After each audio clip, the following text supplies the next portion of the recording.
이거 정의선 회장님 전용기를 보고 있는데 오늘 전용기가 떴어요. 독일 모터쇼 가시나?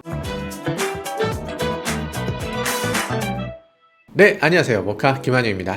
모터쇼가 열립니다. 이게 대체 얼마만의 모터쇼인가요? 이거 직접 가야 되는데 그놈의 백신, 이거 아직도 못 맞아서 너무 아쉽습니다. 어쨌든 이번 독일 뮌헨 모터쇼, 이거 열리는 줄도 모르셨죠? 이거 그냥 넘어갈 만한 모터쇼는 아닌데 이 모터쇼 좀 봐야 될 것도 많거든요. 이거 좀 말씀드리려고 합니다. 이번 뮌헨 모터쇼 처음 들어봤다 이런 분들 많으시죠? 그럴만합니다. 사실 뮌헨에서 무슨 모터쇼야. 뮌헨 모터쇼 원래는 이런 거 없었죠. 근데 프랑크푸르트 모터쇼는 아마 다들 들어보셨을 거잖아요. 엄청나게 큰 프랑크푸르트 메세에서 열리는 거죠. 여기 실내 면적이 36만 6천 평방미터 36만 6천 평방미터 말도 안 나오네. 어마어마하게 큰 모터쇼장이고요. 독일 하노버 메세, 그리고 중국의 NECC 국립 전시 컨벤션 센터라고 하죠. 그리고 그 다음에 있는 세계 세 번째 전시장이 프랑크푸르트 메세였습니다.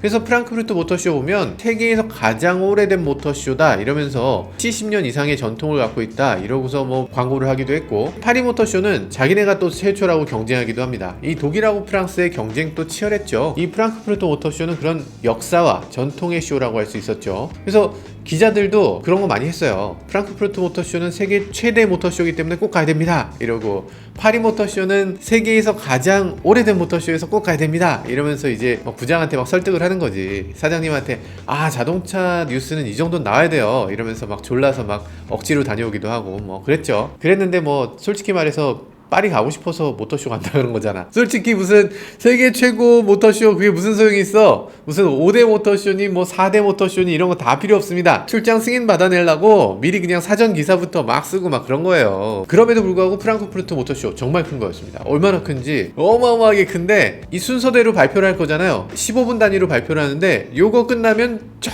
끝에서 발표하고 저거 끝나면 저 끝에서 발표하고, 그거 걸어 다니려면 그냥 기진맥진해졌죠. 그래서 모터쇼장 안에서 막 셔틀이 다니고 그거 타고 다니고 막 그랬어요. 또 자동차 회사들이 막 셔틀을 자기가 하겠다고 서로 막 경쟁해서, 그거 셔틀 되면은 뭐 어마어마한 혜택인 것처럼 뭐 아마 돈을 많이 내고서 셔틀을 운행했을 것 같아요. 그때 당시 프랑크푸르트 모터쇼 안에 셔틀은 또 예쁜 모델분들이 운전해주고 그랬습니다. 그랬던 시절이 있었네 참. 여튼 엄청 지치는 모터쇼였죠. 근데 그거 올해는 규모가 팍 줄었습니다.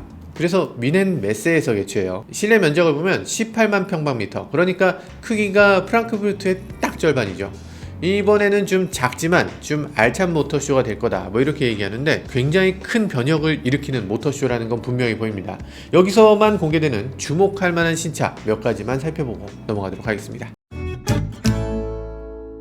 네, 최초로 열리는 뮌헨 모터쇼. 사실 뮌헨 하면 좀 모터쇼 열 때는 그렇게 좋은 장소는 아니긴 합니다. 모터쇼가 열리는 그런 중립적인 이미지가 별로 없거든요. 독일로 치면 몇몇 도시는 완전히 특정 자동차 회사의 도시라고 할 수 있어요. 우리나라로 치면 현대차가 있는 울산 모터쇼 하면 이거 좀 이상하잖아요. 울산 모터쇼인데 거기 GM이 나가기는 조금 껄끄럽죠. 독일에도 그런 도시가 많이 있습니다. 일단 볼프스부르크 있죠. 아시는 분은 아시겠지만 전 독일에서 정말 아무것도 없는 동네를 하나 집어라, 그래서 짚은 게 바로 볼프스부르크예요. 그래서 이 허벌판에 히틀러가 여기다 도시를 세워서 여기 폭스바겐 공장을 짓자, 국민차를 여기서 만들자 해서 여기다가 공장을 지은 거예요. 그러다 보니까 이 폭스바겐 공장에 거의 일할 수 있는 모든 사람이 가서 일합니다. 주민들 중에서도 한 절반 정도가 폭스바겐에서 일하는 주민이라고 해요. 가정으로 따지면 거의 전 가정 90% 이상 뭐 그 정도예요. 그러니까 이게 볼프스부르크에서 모터쇼 할 수가 없겠죠. 당연히 없겠죠. 그럼 폭스바겐 모터쇼 되잖아. 그리고 뭐 그런 도시 또 있어요. 잉골슈타트, 여기는 아우디고요. 슈투트가르트는 뭐 포르쉐 있고 벤츠 있고 뭐 다른 회사도 뭐 지멘스, 보쉬 뭐 있고요. 그런데 비해서 이 프랑크푸르트 약간 금융 중심이기도 하고, 이 자동차 회사하고는 직접적인 연관이 없기도 하고, 상업적인 도시니까 여기서 뭔가를 사겠다는 사람들이 많겠지. 그래서 좀 중립적인 이미지도 있고 판매처로도 아주 좋은 자리. 그래서 이렇게 프랑크푸르트 모터쇼가 계속 됐던 건데, 근데 이번엔 뮌헨 다른 자동차 팬들이 좀 언짢다고 생각할 수도 있어요. 왜냐면 왜냐면 미네는 BMW 고향이자 상징 같은 곳이에요. 이 BMW 하면 자연스럽게 떠오르는 게 뭐예요? M이 떠오르잖아요. 그럴 만한 게 미넨 공항에 내릴 때 보면 M 이렇게 써 있습니다. 미넨이니까 M이야. 자동차 번호판도 보면 M이라고 다 써 있어요. 그래서 이게 미넨 하면 BMW, 미넨 하면 M 뭐 이런 느낌이 있는데 여기서 모터쇼를 한다.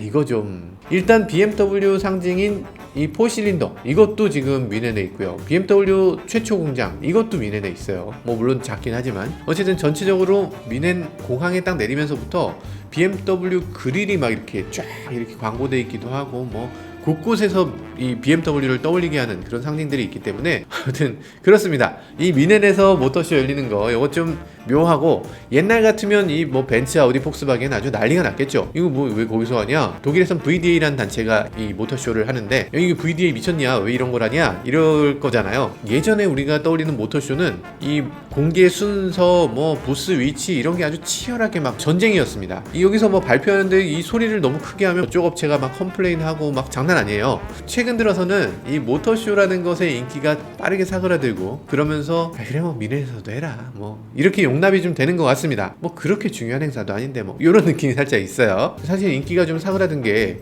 이 코로나 직전 행사 2017 프랑크푸르트 모터쇼에서 많은 회사들이 불참했죠. 닛산, 인피니티, 미쓰비시, 푸조, 피아트, 지프, 볼보 뭐 다 빠졌습니다. 그러니까 이번 프랑크푸르트 모터쇼 이렇게까지 인기가 많지 않으면 좀 줄여야지 라는 생각도 있는 거고요. 프랑크푸르트 메세에 비해서 당연히 이 메세가 좀 더 저렴할 테니까 전시 비용도 좀 낮추고 이러면서 더 많은 회사들이 참가하도록 하려는 거겠죠. 네, 물론 이거 남의 일이 아닙니다. 우리나라도 이번 11월 달에 서울 모터쇼 하거든요. 불과 2달 후면 서울 모터쇼 하는데 이거 참가비 좀 줄여야 될 것 같고요.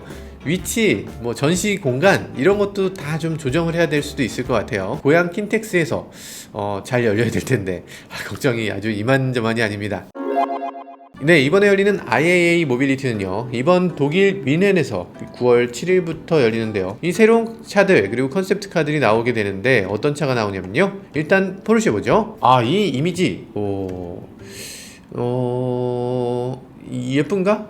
뭔가 좀 굉장한 이미지가 좀 있어요. 이게 맞는 건가 싶은 그런 이게 포르쉐 이래도 되나? 이런 느낌인데요. 아주 특이한데? 무슨 부메랑처럼 이렇게 생긴 이런 아주 묘한 이미지가 이거 괜찮나?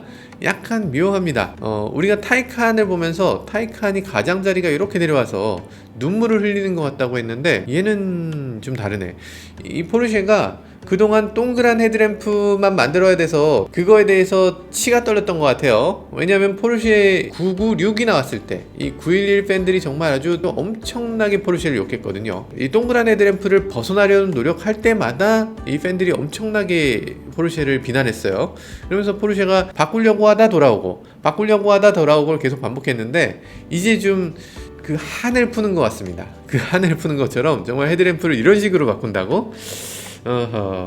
또 욕먹을 것 같아요. 또 욕먹을 것 같아요. 일단은 이 포르쉐가 이번에 내놓는 자동차는 이 헤드램프만 딱 공개를 했는데도 많은 사람들이 뭐 좋은 얘기 나쁜 얘기가 막 쏟아지고 있습니다. 뭐 공개된 것도 없는데 벌써 욕하는 사람들도 있고 이거 갖고서 칭찬하는 사람도 있고 그래요.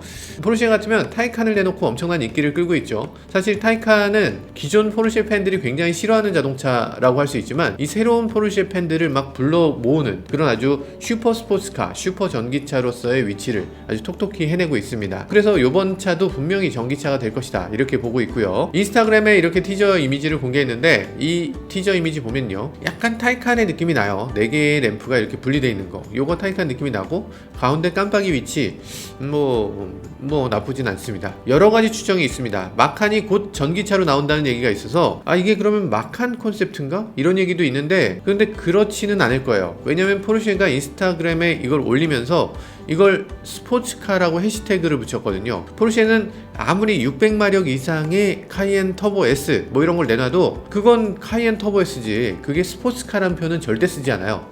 스포츠카면 911이나 박스터나 이런 자동차처럼 이렇게 낮고 2인승이고 뭐 이런 자동차를 스포츠카라고 합니다. 그래서 이 차는 분명히 2인승이나 많아야 4인승 뭐 이런 정도의 자동차가 되겠지 뭐 이렇게 생각되고요. 포르쉐 박스터 전기차? 지 않을까 뭐 이런 생각도 들어요. 제가 말했잖아요. 이 뚜껑 열리는 2인승 전기차 그리고 스포츠카 이런 거 내놔야 된다고. 이거 기대됩니다. 어쨌든 또 다른 설명도 있습니다. 이 포르쉐가 이 타이칸보다 더 작은 전기차를 내놓겠다고 예전부터 얘기했어요. 뭐 일단 논의 중이라고는 예전부터 얘기했습니다. 그리고 타이칸 쿠페가 나올 것이다. 그리고 타이칸 컨버터블이 나올 것이다. 이런 얘기도 일단 책상 위에 놓여 있다고 해요. 그런 건가? 라는 생각이 들기도 하네요. 이게 뭐 이름이 뭐가 됐든 간에 어쨌든 전기 스포츠카다, 이것만큼은 분명해 보입니다. 911 아니냐고.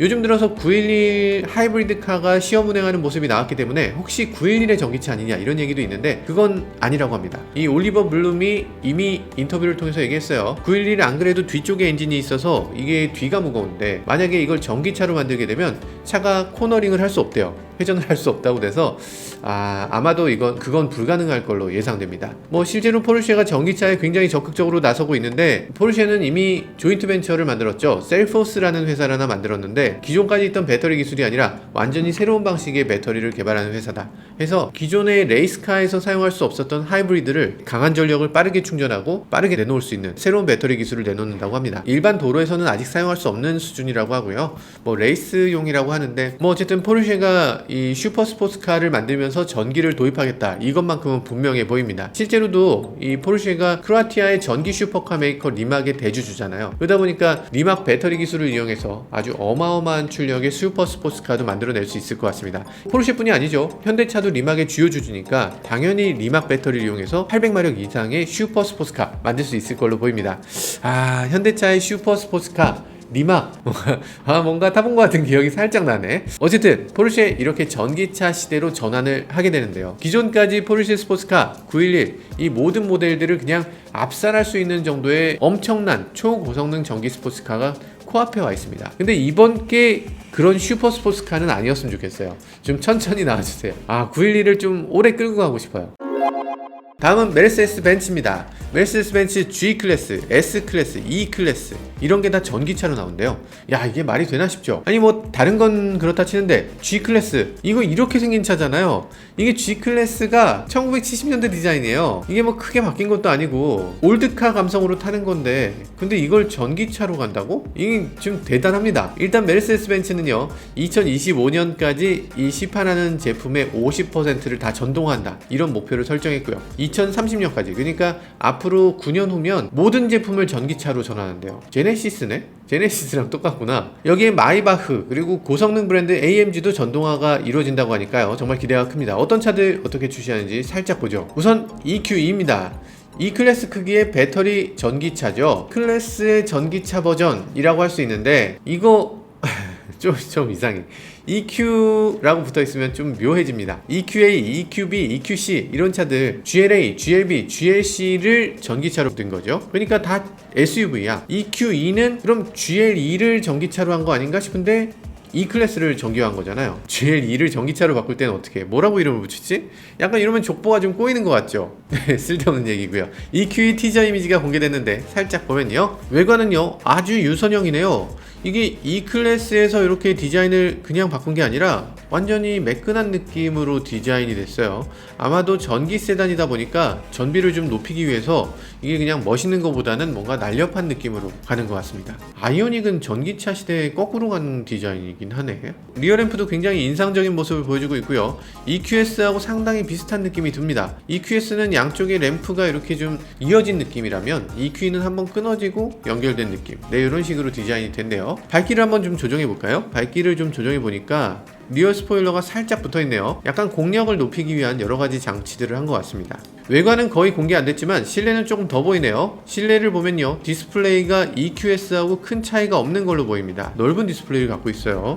이 하이퍼 스크린이라고 얘기했던 이 MBUX, EQS에선 이런 느낌이었는데 EQE는 이런 하이퍼 스크린하고 비슷한 디자인을 갖고 있는데 근데 조수석 쪽의 디스플레이가 이게 켜지는 건지 잘 모르겠네요. 안 켜질 것 같이 생겼거든요. 이건 좀 더 봐야 될 것 같습니다. 실내의 버튼들이 다 사라지고요, 디스플레이 안으로 다 들어갔어요. 야, 이게 버튼이 이렇게 빠르게 사라져도 되나? 비상등, 볼륨 조절 같은 이런 것만 물리 버튼으로 남았고, 어쨌든 디스플레이 크게 한 거, 이거 좀 좋아 보이긴 합니다. 근데 이 디스플레이, 지금 저희가 S클래스나 이런 차들을 봤을 때 이거를 어떤 식으로든 좀 또 활용할 수 있게끔 만들어주면 좋을 것 같은데, 이 넷플릭스나 게임 같은 거 좀 할 수 있게 만들어주면 좋을 것 같아요.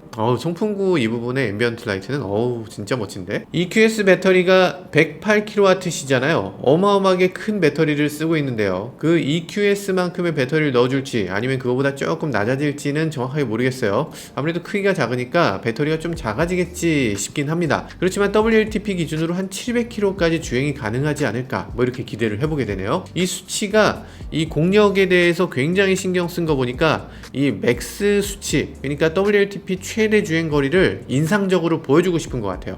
뭔가 우리가 가장 멀리 간다, 이걸 보여주기 위해서 노력한 것 같은데, 아마도 이 수치를 기존에 있었던 어떤 차보다 길게 가겠다, 이런 의지 같은 걸로 보여지네요. 생각해보면 사실 700km 정도 간다 그러면 내연기관 자동차도 기름을 가득 채웠을 때 700km를 못 가요. 이 클래스의 휘발유 버전은 가득 채웠을 때 한 500km 정도 갈까?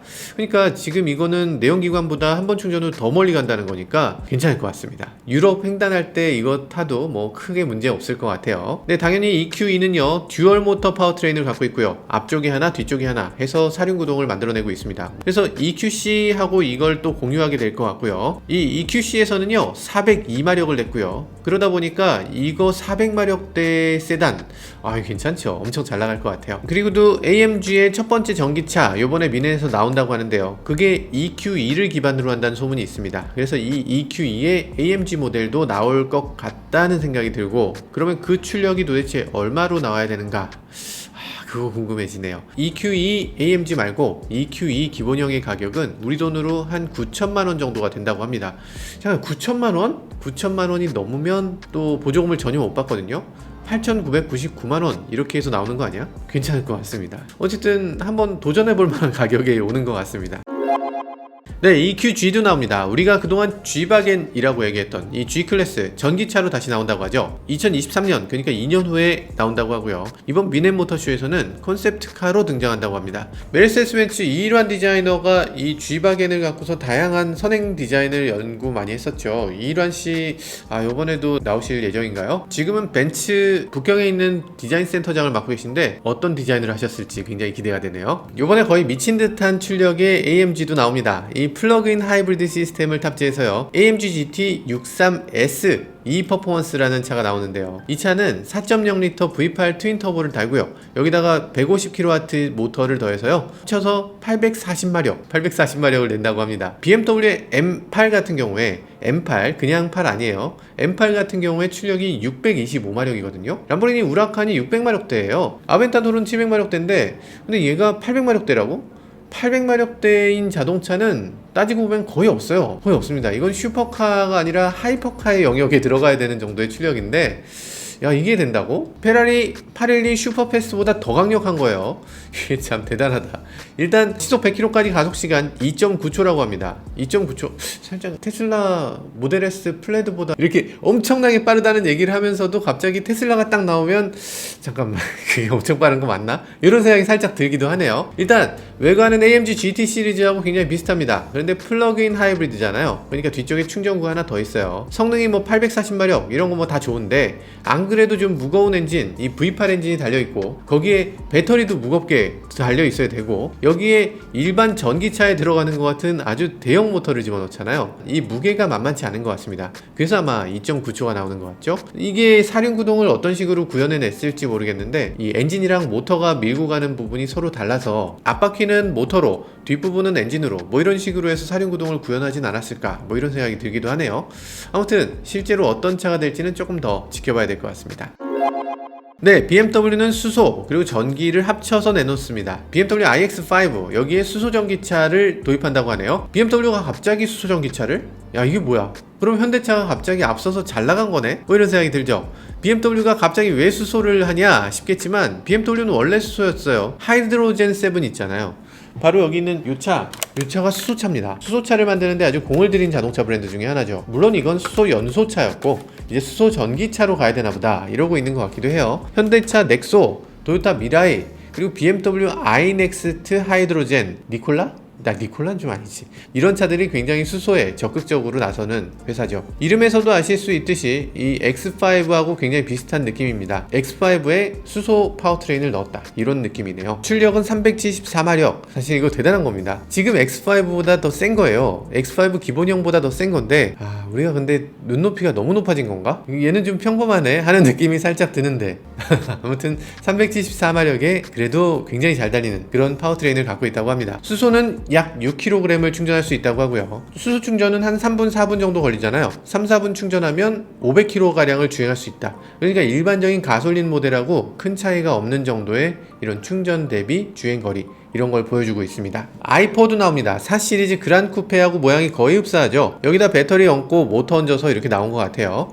WLTP 기준으로 해서 590km를 달리고요. 544마력을 내서 시속 100km까지 가속 시간은 3.9초. 이건 정말 탈만한 전기차인데, 이건 굉장히 짜릿할 것 같아요. 약간 스포츠카 느낌이 확실하게 들면서 전기차로도 어떤 스포츠카든 쉽게 이길 수 있다, 이런 느낌이 드는 그런 고성능 전기차라고 할 수 있습니다. 가격이 문제인데요. 가격이 우리 돈으로 8천만원. 괜찮은데?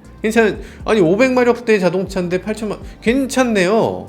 이거는 거의 테슬라 가격보다 오히려 착한데? 근데 이건 기본 모델 기준이고요. 370마력대라서 테슬라로 치면 롱레인지 정도? 네, 그 정도의 기본 모델이 8천만원 수준이다. 그리고 M50 모델 같은 경우, 500마력대 고성능 모델 같은 경우는 우리나라 돈으로 9,600만원 정도 된다고 해요. 조금 비싸긴 하네요. 9천만원 안쪽으로 맞춰주면 좋을 것 같은데. 그리고 iX도 나옵니다. iX는 지난번에 저희가 영상으로 한번 만들었었죠. 이것도 네이밍이 조금 헤매고 있어요. iX5, iX3, iX 이렇게 이름이 다르니까 아니 iX는 그럼 뭐란 말인가, 이런 생각이 들죠. 크기나 뭐 세그먼트나 이런 것들을 표현하지 못하는 그런 이름으로 돼 있어요. 이게 다른 이름을 포함하고 있다는 것도 되게 이상해. 아이오닉 5가 있고 아이오닉이 따로 있다 그러면 되게 이상하잖아. EV6 있고 EV가 따로 있어, 이러면 이상하잖아요. 그런 이상한 이름인 거죠.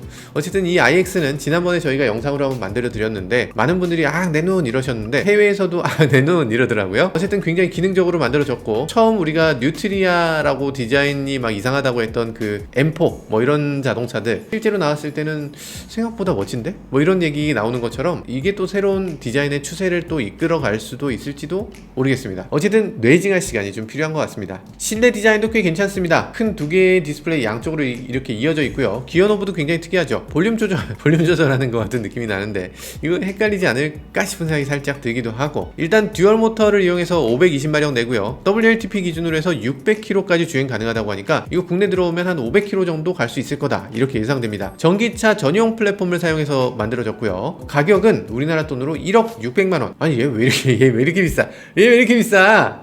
지금 국내에서 엄청 많이 돌아다녀요. 그래서 스파이샷 저희한테 보내주시는 분들 굉장히 많으신데 괜찮습니다. 일단 예쁘네요. 어쨌든 사전 예약하고 있다니까 BMW 센터 한번 가보셔도 좋을 것 같습니다. 네, 아우디는 컨셉트카를 3종 내놓습니다. 이 3종을 내놓는데 3종이 다 라임을 맞췄어요. 스피어야, 스피어. 얼마 전에 영상으로 올려드렸던 스카이 스피어, 이거 굉장히 멋진 전기 오픈카죠. 휠베이스가 막 늘어났다 줄었다 하면서 이게 굉장히 멋진 거 이렇게 보여주기도 했는데, 이 자율주행도 가능해서 운전 안 할 때 막 핸들 들어가기도 하고 뭐 엄청납니다. 그리고 하늘을 막 볼 수 있는 이런 오픈카기도 하고, 이런 거 자세히 보시고 싶으면 여기 누르시면 돼요. 그리고 그랜드 스피어도 공개했습니다. 이 그랜드 스피어는 이 아우디가 약속한 3가지 새로운 스피어 중에 2번째 차죠. 자율주행 기능 당연히 있고요. 약간 넉넉한 정말 큰 자동차, 여유로운 객실을 이용할 수 있는 이런 코치도어를 갖고 있어요. 그리고 운전자 기호에 맞게 실내를 막 조정할 수 있다, 이런 것들. 그리고 이렇게도 할 수 있어요. 디스플레이를 보다가 말고 이걸 앞유리에다가 이 대시보드 너머로 이렇게 투사하는 디스플레이로 볼 수도 있어요. 그래서 아이 트래킹으로 이렇게 보면 이 운전자의 시선을 추적해서 그거에 맞춰서 이렇게 보여진대요. 멋지네. 이 디스플레이가 디스플레이 뒤쪽에서 이렇게 뭘 투사하는 것 같죠? 모니터가 아니고 무슨 프로젝터 같은 걸로 쏘는 것 같은 느낌이에요. 디스플레이가 따라다니면 HUD로도 따라다니나? 그러면 운전하다 말고 내비게이션 보려고 이렇게 고개 내리지 않아도 되잖아. 이렇게 안 해도 내가 속도가 몇인지 보기 위해서 이렇게 보지 않아도 거기에 계속 내가 보는 곳에 계속 속도랑 뭐 그런 경고가 계속 뜨는 거지. 그러면 좋을 것 같은데요. 재밌을 것 같은 그런 아이디어를 내놨네요. 이건 더 자율주행이어서 스티어링 휠이나 페달이나 게이지나 뭐 이런 것들은 그냥 다 숨겨져 있다고요. 그래서 이렇게 젖혀서 이렇게 느긋하게 이렇게 인포테인먼트 시스템을 좀 즐기면서 운전해라, 뭐 이런 내용을 갖고 있네요. A8보다 더 길고요. 그리고 화물 공간도 굉장히 넉넉합니다. 4명의 짐을 이렇게 실을 수 있고 골프백 같은 것도 실을 수 있는 넉넉한 넉넉한 공간을 갖고 있고요. 스카이스피어 같은 경우는 2인승이니까 거기선 조금 이게 현실성이 있나 싶었는데, 이 그랜드 스피어는 아마도 A8이 나중에는 이런 식이 될 것이다 라는 그런 느낌의 컨셉트인 것 같아요. 성능도 어느 정도 공개됐는데요. 전기 모터를 2개 탑재해서 최고 출력이 710마력이라고 합니다. 뭐 콘셉트카니까 뭔 말을 못하겠어. 710마력 낼 수 있지. 그냥 쓰면 되는 거잖아. 710 될까? 될 수 있죠. 될 수 있는 숫자예요. 최대 토크는 97.8이라고 합니다. 거의 100km. 야, 이 정도를 세단에 넣는다? 우리가 어떤 시대를 살고 있는 건지 모르겠어요. 기존까지는 이러면 그냥 뻥이었어. 이건 그냥 말도 안 되는 숫자였는데 이제는 가능하겠네? 뭐 이런 생각이 드는 그런 수치가 됐어요. 엄청난 변화의 한가운데 서 있는 것 같습니다. 요 직전까지의 자동차가 있었고, 저희가 지금 보고 있는 이 순간 요 뒤로의 자동차가 있는 거예요. 그래서 요 뒤는 앞으로 얼마나 큰 폭으로 변할지 전혀 예상이 안 되는 그런 상태가 됐습니다. 자, 어쨌든 시속 100km까지 가속시간, 이런데도 불구하고 4초가 걸린다고 해요. 뭐 충전 시스템은 800V 시스템을 갖췄다고 해요. 아이오니티 시스템을 갖추고 있는 것 같죠. 25분 만에 5%에서 80%까지 충전이 가능하다고 합니다. 그리고 배터리는 120kWh를 쓴다고 해요. 보니까 차가 엄청나게 긴 거 다 이유가 있었죠. 바닥에다 배터리를 깔아야 되니까 이 차의 길이는 갈수록 길어지고 있습니다. 이 갈수록 길어지는 세단 디자인이 처음엔 조금 마음에 안 드시더라도 받아들이셔야 돼요. 받아들이실 수밖에 없을 것 같아요. 당분간은 차가 더 길어질 것 같습니다. 예상 주행거리는 750km, 넘버1을 차지하겠다 해서 자동차들이 거의 700 몇십에다가 이렇게 다 타겟팅을 하고 있는 것 같아요. 네, 그리고 어반 스피어가 남아있는데 이 어반 스피어는 조만간 공개될 것 같습니다. 아마 내일이나 모레쯤 공개되겠죠. 네, 이렇게 세 가지 모델을 아우디는 공개한다고 하네요. 이 아우디가 이렇게 여러 개의 차를 동시에 내놓을 수 있는 이유가 있습니다. 하나의 플랫폼을 여러 차가 공유하기 때문이죠. 이제 전기차 시대가 되면서 이 소량 다품종이 더 가속화될 것 같습니다. 우리가 자동차를 살 때는 내 마음에 꼭 드는 자동차가 아니라 뭔가 만들어진 자동차를 선택할 수밖에 없었잖아요. 근데 이제는 전기차 시대가 되면서는 너희들이 원하는 게 어떤 거든 그걸 우리가 다 맞춰줄게 라는 식으로 생각이 좀 바뀌어가고 있는 것 같아요. 그래서 이 플랫폼만으로도 주행이 가능한 그런 밑바닥의 스케이트보드를 갖고 있게 되는데, 여기도 당연히 그런 게 있습니다. 이 아우디는 PPE라고 하는 플랫폼을 쓰고 있고요. 이 포르쉐, 아우디가 공동으로 사용하는 그런 자동차 플랫폼이 될 겁니다. 이 PPE가 크로스오버를 비롯해서 뭐 여러가지 세단을 비롯해서 스포츠카까지 거의 모든 EV에 사용될 걸로 예상됩니다. 다음은 폭스바겐입니다. 폭스바겐은 전기 쿠페 SUV를 내놓는다고 하네요. 이 폭스바겐은 ID5 GTX를 공개한다고 하는데요. 폭스바겐은 GTX라고 하면 고성능 모델을 뜻하는 거죠. 이렇게 생긴 차입니다. 이게 전기 SUV 쿠페인데요. 아직 공개된 차가 아니니까 좀 위장막으로 덮여 있어서 자세히 보이진 않는데, 이거 많이 봤는데? 기존에 봤던 ID 시리즈하고 굉장히 비슷해 보입니다. 몇 가지 좀 다른 게 있다면 이 쿠페형 SUV라는 점, 그리고 스포일러가 있다는 점이죠. 약간 그런 거 말고는 그냥 평범한데? 이게 플랫폼을 공유하다 보니까 차들이 다 비슷비슷해져요. 좋은 건가? 사람들한테 정말 다양한 걸 공급하는 건지, 아니면 다양하지만 결국에는 다 똑같은 거야, 껍데기만 다른 거야, 그거 그렇게 크게 다르지도 않아 라고 사람들한테 오히려 악영향을 끼치게 될지 모르겠어요. 아무튼 모르겠습니다. 이 시대가 이런 식으로 흘러가는 건 분명히 보이고요. 소비자들이 어떤 식으로 반응하게 될지는 전 세계가 아직 아무도 모르죠. 어떻게 될지는 좀 더 봐야 될 것 같아요. 폭스바겐은 전기차 플랫폼을 MEB 플랫폼이라고 하죠. 이 MEB 플랫폼에 ID5 GTX를 구현해냈습니다. 앞뒤 차축에 하나씩 전기 모터를 쓰는 거, 이것도 거의 모든 자동차들 비슷하게 가고 있고요. 이 마력, 토크 아직 공개되진 않았는데 일반 승용차 ID5보다 그래도 훨씬 더 빨라질 거다, 이거는 알 수 있을 것 같아요. 이름이 일단 GTX니까. ID4의 GTX 버전은 출력이 295마력이었습니다. 그러니까 ID5의 GTX 버전도 아마 그 정도거나 그거보다 조금 더 빠를 걸로 예상되네요. 주행거리는 497km 정도 된다고 하고요. 이렇게 사륜구동으로 주행하는 점, 고성능인 점, 주행거리도 꽤 긴 점을 놓고 봤을 때 많은 소비자들이 굉장히 괜찮은 자동차다, 이렇게 받아들일 것 같습니다. 네, 다음은 르노입니다. 르노도 이번에 새로운 전기차를 내놓는데요. 이번 르노가 내놓는 전기차, 이거는 르노 메간이에요. 메간인데, 잠깐만, 메간이라면 혹시 잘 모르시는 분들도 계실 것 같아요. 메간 하면 최고의 전륜구동 자동차라고 얘기하죠. 왜 최고의 전륜구동이라고 하냐면 지금까지 뉘르부르크ring에서 달린 자동차 중에 가장 빠른 전륜구동이어서 그래요. 메간 RS 트로피 보면 이 300마력 힘을 오로지 전륜에다만 보내는 자동차, 전륜구동차인데 300마력이 넘는 차는 사실상 흔치 않고, 그리고 그걸 가지고서 뉘르부르크링에서 7분 40초 굉장히 빠르게 돌았어요. 8분 이내에 도는 차도 별로 없거든. 이 정말 잘 만든 차예요. 잘 만든 토션빔 자동차. 일단 인기가 정말 높은 자동차긴 한데 유럽에서는 이 메간이 너무 크다. 그래서 그렇게까지 인기 있진 않아요. 유럽은 작은 차를 선호하니까 이거보다 좀 작은 클리오가 가장 많이 팔립니다. 그럼 메간이 어떤 식으로 앞으로 가야 되나 이런 거에 대한 고민들을 많이 하고 있는데, 우리 기준에선 이 메간이 준중형 해치백이다 이렇게 보면 되는 차. 소형 해치백은 굉장히 인기 있는데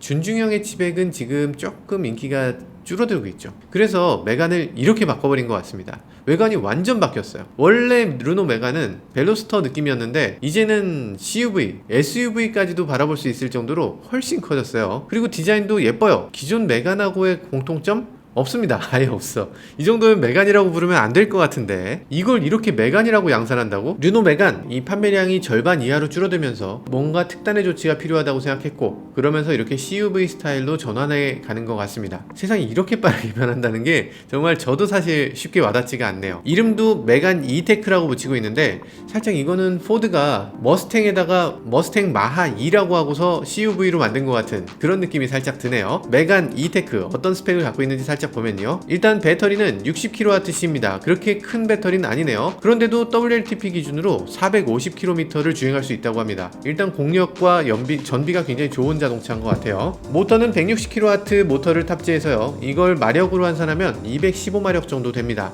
215마력 뭐 탈만한 자동차일 것 같아요. 현재까지 공개된 스펙을 보면요, 닛산 아리아하고 플랫폼을 공유합니다. 그래서 CMF EV 플랫폼 이렇게 공유하고요, 파워트레인도 비슷한 것 같아요. 메간에서 왔다기보다는 닛산 아리아에서 온 것 같은 디자인이라는 생각이 드네요. 나중에는 상시 4륜구동 시스템을 더한다고 하고요, 87kWh 배터리 팩을 얹어서 306마력의 플래그십 모델이 추가될 수 있다고 합니다. 근데 닛산 아리아 같은 경우에 이거보다 퍼포먼스가 더 높거든요. 그래서 아마도 글쎄 퍼포먼스가 더 높은 모델이 나올 수 있지 않을까 하는 생각을 또 해보게 되네요.